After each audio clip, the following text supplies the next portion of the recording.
Welcome to Throne Talk, your go-to channel for all things royal, where we dig deep into the lives of the royals, their traditions, their secrets, and everything in between.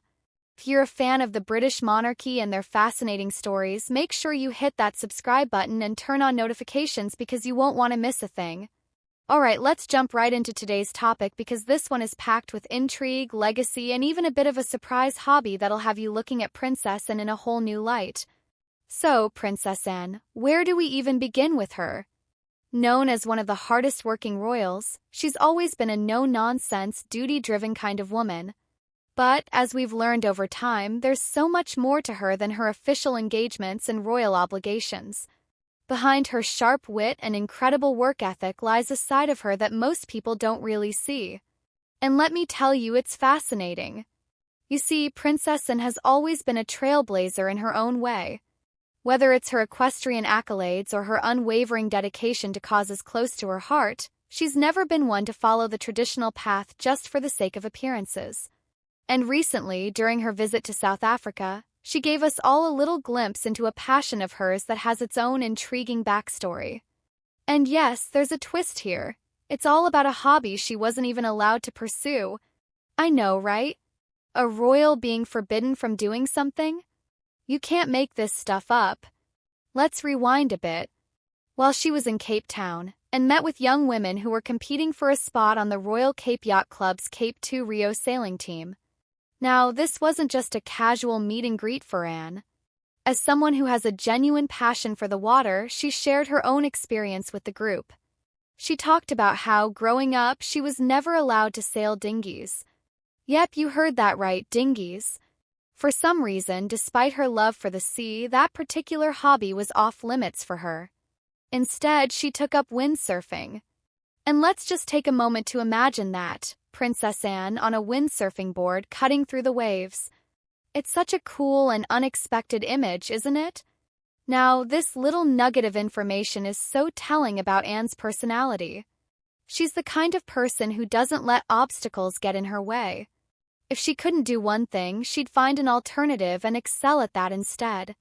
And honestly, isn't that such a relatable mindset? Like, how many of us have had to pivot when something didn't go as planned? Except, of course, for most of us, it wasn't because of royal restrictions, but more like life just being life. And speaking of Anne's practicality, she also shared some words of wisdom with the aspiring sailors. She told them about the importance of teamwork and adaptability, which, let's be honest, are pretty solid pieces of advice whether you're on a sailboat or just navigating through life in general. She's got this way of cutting through the fluff and getting right to the heart of things, and that's part of what makes her so captivating. But that wasn't all Princess Anne did during her trip to South Africa. Oh no, she was busy. And I mean royal busy. She made time to visit the Desmond and Leah Tutu Legacy Foundation, honoring the incredible legacy of Archbishop Tutu and his work against apartheid.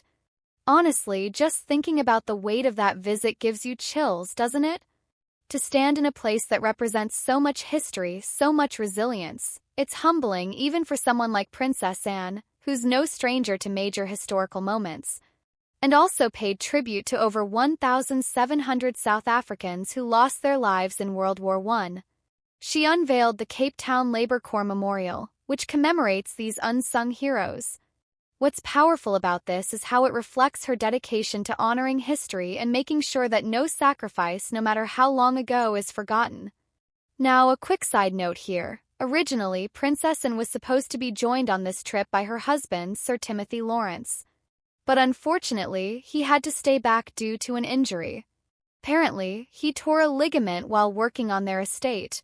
And listen, if you've ever pulled a muscle or even stubbed your toe, you know how annoying that can be. So, let's hope Sir Timothy is resting up and recovering quickly. Now, back to Anne's hobby. Isn't it fascinating how something as simple as sailing, or not being allowed to sail, can say so much about a person's character? For Anne, it wasn't about the restriction itself. It was about finding another way to pursue her love for the water. And that really sums up who she is. She's resilient, she's resourceful, and she doesn't let tradition or expectation box her in.